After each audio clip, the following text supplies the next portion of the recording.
What you're looking at is Star Ghost, and it's one of 3 games we're going to be talking about in this episode of the Shoot 'em Up Show.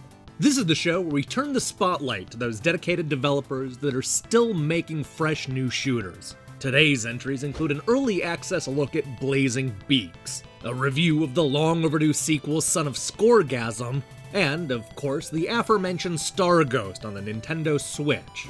So heed the warning siren, because this is the Shoot 'em Up Show.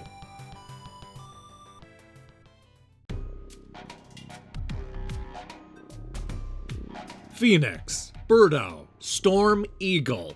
These are famous video game characters that have proven that birds can be ferocious fighters. Blazing Beaks puts this to the test by giving a bunch of our feathered friends guns and then having them battle it out over a series of tough shoot-'em-up stages. It's a charming little dual-stick action game from a company best known for their work on mobile phones. The story is simple enough. You choose one of several birds and go up against a whole cavalcade of mutants, monsters, ghosts, and creepy creatures looking to invade your once peaceful land.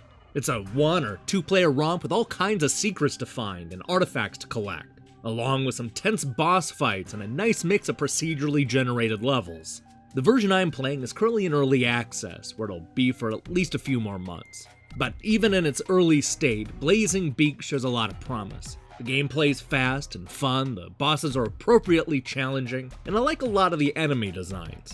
What I don't like is that it sometimes feels like I've seen and done this all before. Aside from the bird heroes, there isn't much here that separates it from a long list of dual-stick roguelikes. On that note, I noticed that this game is being described as a roguelite. This typically suggests that you'll get a game that sprinkles in some of the roguelike elements, but not fully commit to the punishing genre. Usually this is done by letting you upgrade your character between runs or unlock new abilities the longer you play, but there doesn't seem to be anything like that here. As far as I can tell, this is a straight roguelike. There was a real sense of disappointment every time I lost, because I knew that it meant going back to the very start and doing it all over again. I think using the term roguelite is a little misleading. Now, this is a tough game, especially when playing solo. And I get the feeling that this was intended to be played with a friend, but I was still able to blast my way through most of the stages by myself after a few tries. That said, I hate that you only have a couple of hit points, and many of the enemies will take half of your life with a single hit. There are a bunch of characters to choose from with different attributes, but you'll have to trial and error your way through figuring out the pros and cons of each bird. I'm hoping that this is polished up and maybe a little clearer in the final build. Although I didn't get a chance to test it out, there's a 4-player mode with a number of competitive modes. There's the Deathmatch, One Gun mode, Drop Hearts mode, Skullkeeper mode, and Hunting mode, all of which are supposed to mix up the multiplayer formula in exciting ways. Unfortunately, this is limited to local play only. Even though it's still a few months away from a proper release, there's a lot to like about Blazing Beaks.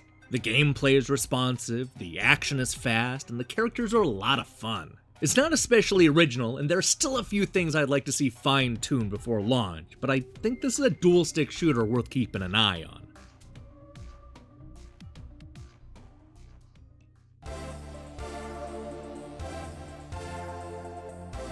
I remember the time my buddy showed me Flappy Bird for the first time. He whipped out his phone and with a straight face proceeded to tell me that he had sunk hundreds of hours into this simple time waster.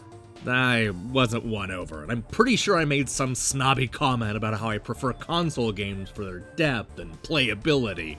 Fast forward a few years, and here I am reviewing Star Ghost, a space shoot-'em-up that can best be described as Gradius meets Flappy Bird.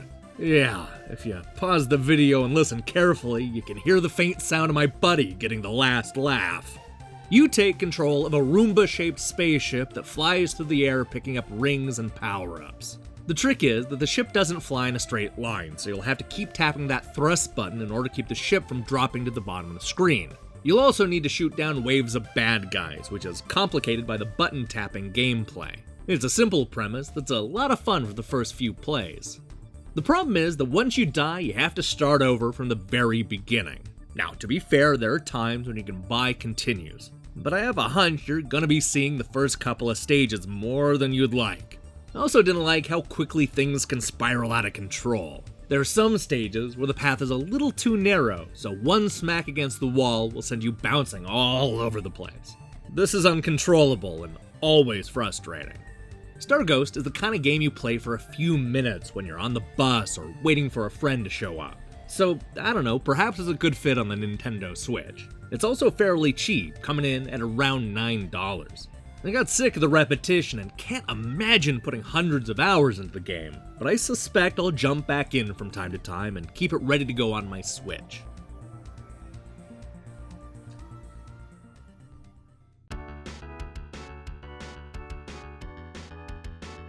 Ignore the terrible name and the bare bones look, because Son of Scoregasm is one of the most surprising dual-stick shooters to come around in a long time. It's the kind of game that's aimed at a more hardcore shoot-'em-up audience that has already mastered everything Geometry Wars and Super Stardust has to offer.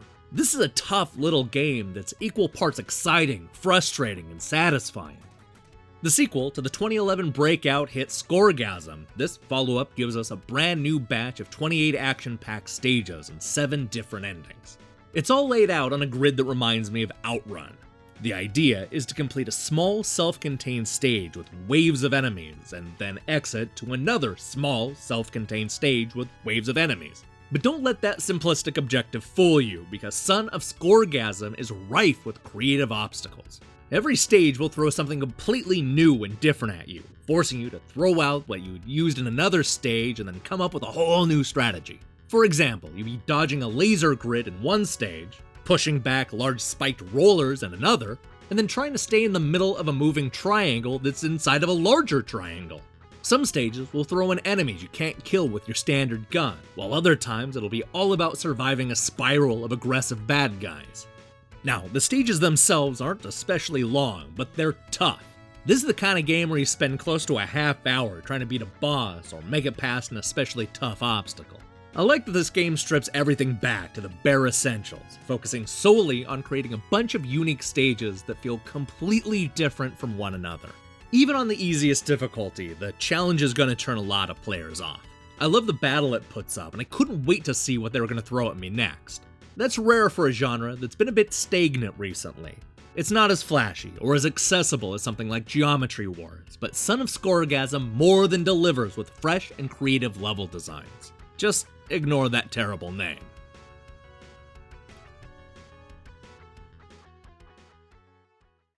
Hey, thanks for watching this episode of the Shoot 'em Up Show. Here's the question I have for you. What's the worst named video game of all time? I mean, it's not worse than Tongue of the Fat Man or Mama, Can I Mow the Lawn? Let me hear your picks in the comments below. In other news, we're just a couple of days away from a new episode of Review Rewind. That's the show where I revisit my old reviews to see if I like them more, less, or about the same. What will this week's game be? Well, you'll just have to click the subscribe button and find out on Friday. Until then.